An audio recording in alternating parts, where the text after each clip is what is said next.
ख़वातीन व हज़रात, कैसी हैं आप सब लोग? उम्मीद है खैरियत से होंगे। जी हाँ, माहनामा अबकरी जो जिन्नातों की दुनिया और इंसानों की जिस्मानी बीमारियों, जहनी उलझनों और रूहानी मसाइल का हल है। इसमें टॉपिक है अमल वापस पलटा और जादूगर मर गया।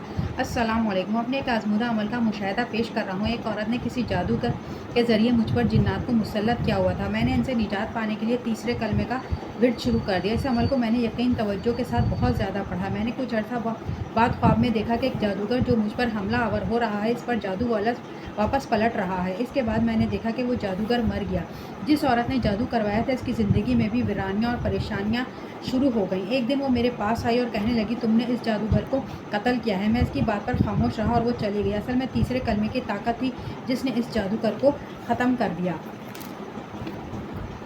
जब से होश संभाला, हमेशा अपने घर में मसाइल और परेशानियां ही देखी। ऐसा महसूस होता था जैसे हर दिन एक नई मुसीबत हमारा इंतज़ार कर रही हो। ज़िंदगी मुसलसल आजमाइशों में घिरी रही और यूँ महसूस होता था जैसे हमारे पूरे घर पर नादीदा शैतानी असरात मुसल्लत हैं, जो ना सिर्फ सुकून छीन लेते हैं बल्कि बरकत को भी घर में दाखिल होने से रोकते हैं। हर वक्त किसी न किसी परेशानी में मुब्तला रहना मुकद्दर बन चुका था और रूहानी माल करने में भी बेशुमार रुकावटें आती थीं।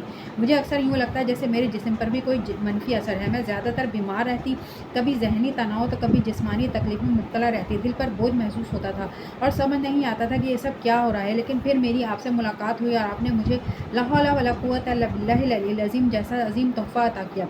जैसे ही मैंने इस बाबरकत वजीफ़ों को अपनाना शुरू किया, ज़िंदगी में रोशनी की किरण नमूदार होने लगी। जब भी पूरे यकीन और मोहब्बत के साथ इसका विर्द करती तो इसके असरात अपनी आंखों से देखती। इस वजीफ़े की बरकत से ना सिर्फ दिल को हकीकी सुकून मिलने लगा बल्कि ज़िंदगी के मुश्किलात भी आहिस्ता आहिस्ता ख़त्म होने लगी।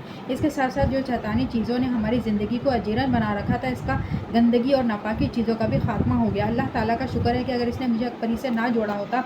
जब से अबकरी से वाबस्ता हुई हूँ, रूहानी और तिब्बी टोटके मेरी ज़िंदगी का हिस्सा बन गए हैं। मेरी दिली दुआ है कि अल्लाह रब्बुल इज़्ज़त शेखुल वज़ीफ़ साहब को जज़ाए खैर अता फरमाए, अबकरी को मज़ीद बरकतों से नवाजे। तो ख़वातीन और हज़रात, आज के लिए इतना ही। मिलते हैं अगली वीडियो में। अल्लाह हाफ़िज़।